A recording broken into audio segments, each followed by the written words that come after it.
Oi pessoal, nesse vídeo nós vamos falar um pouco sobre algumas criaturas bastante conhecidas e interessantes e o porquê delas não serem biologicamente funcionais. Acredito que a maioria de vocês deve ter assistido alguma série ou filme que aborda sereias, dragões, vampiros e aranhas gigantes.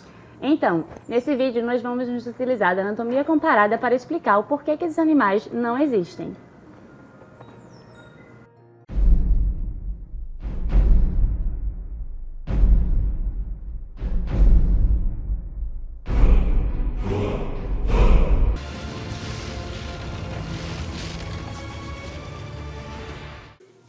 Dragões são seres mitológicos bem populares, discutidos desde a antiguidade até os tempos atuais.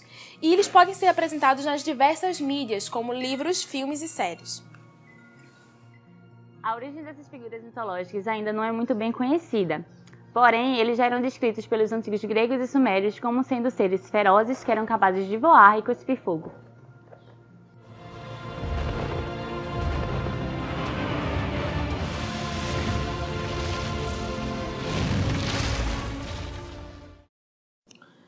Vamos começar falando dos dragões.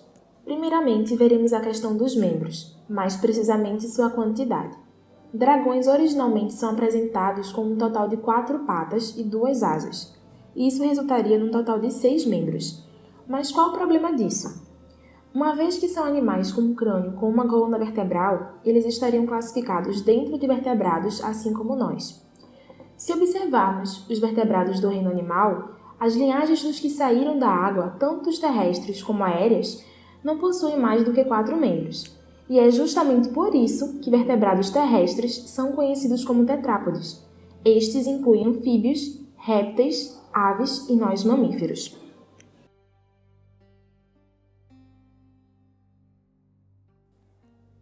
Seguindo a teoria da evolução, novas espécies são o resultado de pequenas adaptações ao longo do tempo em uma estrutura que existiu previamente. Então, espécies que surgiram a partir de um ancestral com 4 membros também teriam a mesma quantidade de membros. Algumas linhagens acabam perdendo secundariamente alguns membros, como vemos em serpentes e golfinhos, ao invés de um súbito desenvolvimento de mais 2 membros. Então, as versões que possuem asa como membros anteriores e as versões orientais passariam nesse teste. Imagine o peito de um pombo ou um canário e compare com a de uma ave não voadora, como o avestruz. Nas aves voadoras, vemos um grande destaque no tamanho da massa muscular, se compararmos com o restante do corpo, enquanto que nas versões não voadoras, esse peitoral não é muito destacável. Portanto, podemos ver uma clara relação entre os músculos peitorais e a batida das asas. Já que esses músculos são anexados no externo, é necessário que ele seja maior para suportar uma maior densidade muscular. Então, um dragão sem uma massa peitoral grande o suficiente para manter o voo no ar não seria possível. Para o animal que voa, é necessário levar em consideração também o balanço entre tamanho do corpo versus tamanho das asas e velocidade de voo. Para um animal grande, ou ele deve ter asas maiores ou uma velocidade de voo maior para manter ele no ar. Quanto maior e mais pesado ele for, maior a força de impulso e espaço necessário para iniciar o voo, além de bater mais as asas para decolar. Portanto, para um animal muito, mas muito pesado como de Game of Thrones conseguir voar, teria que ter uma asa com meio quilômetro de envergadura, o que seria equivalente a 5 campos de futebol. E quanto maior a asa, maior seria o peso que o animal teria que sustentar, e maior teria que ser a asa, e por assim vai. Sendo assim, impossível sustentar o voo. Seria um ciclo sem fim, pelo menos até que a força necessária para que isso acontecesse destruiria totalmente os ossos e músculos das asas. Dentro da história geológica da Terra, o maior animal voador que já existiu no nosso planeta foi um pterossauro, que sobrevoava os ares na época dos dinossauros. Sua envergadura chegava em aproximadamente 12 metros de comprimento, pesando cerca de 200 kg, tendo uma velocidade de voo em aproximadamente 80 km por hora. Se formos ver as asas de dragões, elas são pequenas se comparadas ao tamanho do corpo, e portanto seria necessária uma velocidade de voo absurda para manter o animal em voo, e como dito anteriormente, chegaria um momento em que as asas seriam deterioradas. Talvez você já tenha assistido algum filme com insetos ou aranhas gigantes em que invadem cidades e aniquilam tudo que vê pelo caminho. No entanto, se considerarmos as condições atmosféricas atuais, Será que seria possível nos depararmos com artrópodes gigantes perambulando por aí? Eu respondo: não.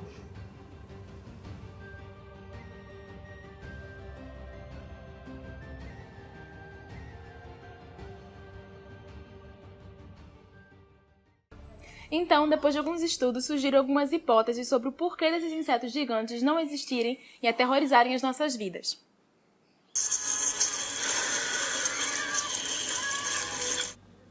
A primeira delas é o exoesqueleto. De acordo com o fisiologista John Harrison, o exoesqueleto dos insetos pode não ser forte o suficiente para que eles cresçam mais.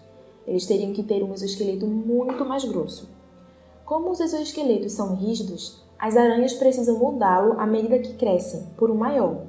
E se eles fossem do nosso tamanho, se tornariam verdadeiras refeições apetitosas para os famintos de plantão. E quanto maior esse artrópode for, mais vulnerável ele ficará no período de pós-equidise. Outra hipótese sugerida pelos estudiosos diz respeito ao fator sanguíneo. Os insetos e aracnídeos têm sistemas circulatórios abertos, ou seja, o sangue e os fluidos corporais não estão ligados em vasos, como acontece com a maioria dos vertebrados. Sendo assim, fica mais complicado para o sangue se movimentar pelo corpo de grande porte, comprometendo toda a circulação por causa da gravidade. O próximo e mais importante fator é a respiração. De acordo com as conclusões de Harrison, o provável culpado dessa história é o oxigênio. Para existirem, os insetos e aracnídeos gigantes iriam precisar de um aporte muito maior de oxigênio, o que não é compatível com as formas de respiração conhecidas para estes animais, que é através do sistema traqueal. Para você ter ideia, por volta de 300 milhões de anos atrás, muitas moscas, aranhas, escorpiões e libélulas eram bem maiores do que são hoje. Existiam libélulas do tamanho de falcões e até formigas do tamanho de beija-flores. E você sabe por quê?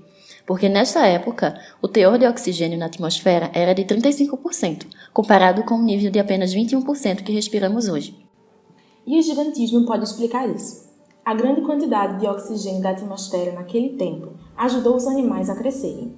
A ideia da superoxigenação proposta pelo geoquímico Robert Banner, que construiu um modelo de ambiente semelhante ao do carbonífero em computador, concluiu que as plantas e o ambiente pantanoso saturaram o ar de oxigênio. Sua porcentagem na atmosfera era de 35%, contra os 21% atuais. Quem mais ganhou com isso foram os insetos. Primeiro, porque a atmosfera ficava muito mais densa, o que ajudava no voo. Segundo, porque a respiração ficou muito mais fácil. Os insetos não possuem sistema circulatório como os vertebrados, então o ar entra no corpo diretamente pela pele, através dos poros, e circula livremente pelas células. Hoje, isso limita o tamanho dos bichos, porque o oxigênio não tem tempo de avançar muito no organismo. Mas numa atmosfera mais rica, o oxigênio ia muito mais fundo. E por último, falaremos das famosas sereias. Elas são conhecidas por apresentarem a parte inferior do corpo como a cauda de peixe, e a superior como de uma mulher atraente. As sereias habitam o imaginário humano desde a antiguidade, e várias lendas sobre elas ainda são muito debatidas. E vocês, sabem como essas histórias ganharam vida?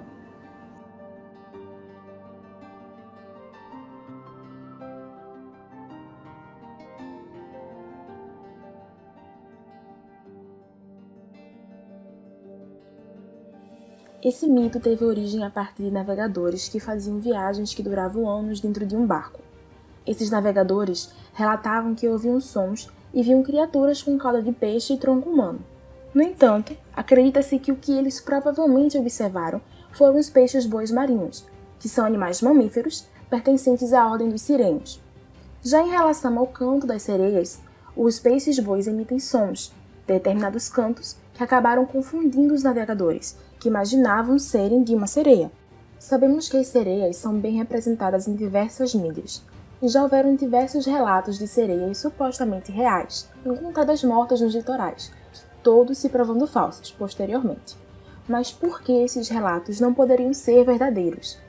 O fato é que as sereias, como são representadas nas mídias, não poderiam ser funcionais biologicamente.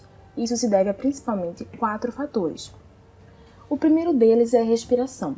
Sendo elas criaturas da cintura para cima humanas, as sereias iriam possuir o sistema respiratório com pulmões humanos.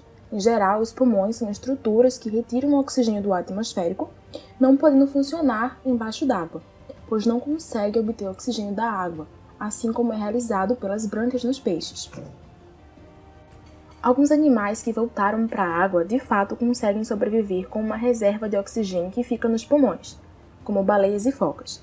Estes têm uma adaptação de conter moléculas como a mioglobina, que é particularmente abundante nos músculos desses animais, e permite armazenar oxigênio por mais tempo. Esses animais podem ficar cerca de 1 hora submersos, e obviamente voltam para respirar ar atmosférico. Porém, para os seres humanos que não possuem nenhuma adaptação para mergulho, a maioria não consegue ficar 2 horas em apneia, e logo essas sereias morreriam afogadas, pois a água passaria pela traqueia e chegaria aos seus pulmões enchendo os brônquios, bronquíolos e alvéolos de água, e assim a troca gasosa, que é a entrada de oxigênio e a saída de gás carbônico, não aconteceria mais. A taxa de oxigênio reduziria e causaria danos em todos os tecidos, inclusive as células nervosas, levando à morte. O segundo fator é a regulação térmica. Esta criatura também teria problemas por ser endotérmico, visto que metade de seu corpo é humano. Os seres humanos, se ficarem em águas frias por muito tempo, podem ter hipotermia, que é quando a temperatura normal do corpo, que é de 37 graus Celsius, desce para menos de 35 graus Celsius. Durante uma exposição prolongada ao frio, o mecanismo de defesa do organismo tenta evitar a continuação da perda de calor. A pessoa começa a tremer para tentar manter os órgãos principais a uma temperatura normal. O fluxo sanguíneo para a pele é restringido e são liberados hormônios para a produção de calor. Se o corpo já não tiver energia, a hipotermia pode ser fatal, como foi o caso de Jack no Titanic. Portanto, uma sereia não conseguiria viver nas águas geladas e profundas do alto mar, pois ela iria morrer de frio, literalmente. De fato, existem animais endotérmicos que conseguem viver em águas profundas e frias, como as baleias e golfinhos. Porém, esses animais vão possuir adaptações para manter a temperatura corpórea, como uma grande camada de gordura por baixo da pele, que com certeza não ia resultar naquele corpo magro que as sereias são comumente retratadas. O terceiro fator é a reprodução. Além desses 2 fatores que foram abordados, ainda temos o fato de que mamíferos e peixes possuem diferentes tipos de fertilização, completamente diferentes. Enquanto nos mamíferos, observamos a fertilização interna, nos peixes ocorre a fertilização externa. Não teria como ter uma mistura de ambas. E por fim, no nosso quarto e último fator, temos o tegumento. Estes animais possuiriam uma mistura de tegumentos. Da cintura para baixo é um peixe. Sendo assim, a pele tem bastante fibra de colágeno disposta em 45 graus, para que torne o tegumento liso, o que facilitaria o deslocamento em água. Além disso, ela possuiria escamas recobertas por um tegumento fino e semipermeável. E da cintura para cima, teríamos um tegumento totalmente diferente.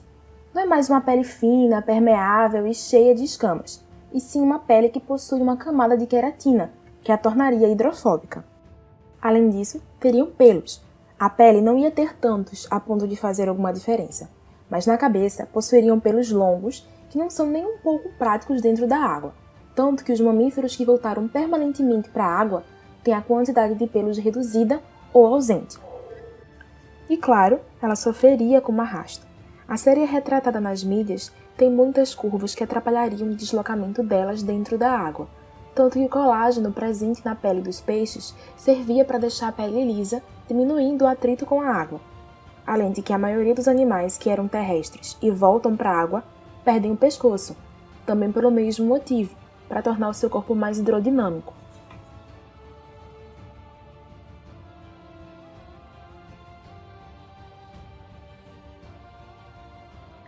Então, agora que nós já vimos todos esses motivos do porquê a sereia, como conhecemos, não poderia existir, como seria uma sereia que seria biologicamente funcional, baseado em todos aqueles motivos falados anteriormente?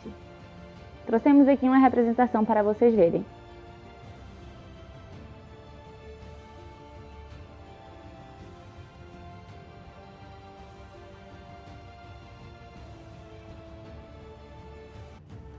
Bem, pessoal, agora vocês já sabem que seria impossível dessas criaturas existirem e que por meio da anatomia comparada podemos desvendar todo esse tipo de mistério e acabar com o papo furado de que sereias, dragões, artrópodes gigantes como as aranhas possam um dia existir.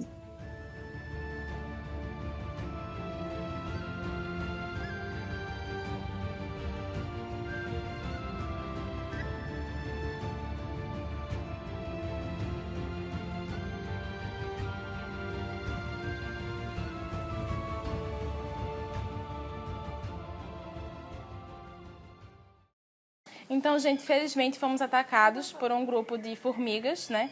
E que destruiu em pouco o nosso cenário, né? Principalmente a bolsa de Carla.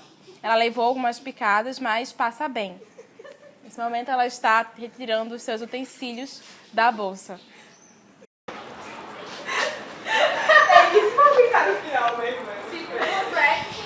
Cadê ela? Dá um jeito, dá ali no cantinho.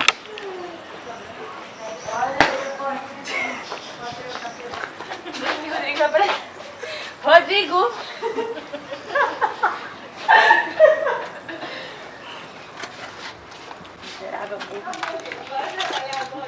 Vamos terminar.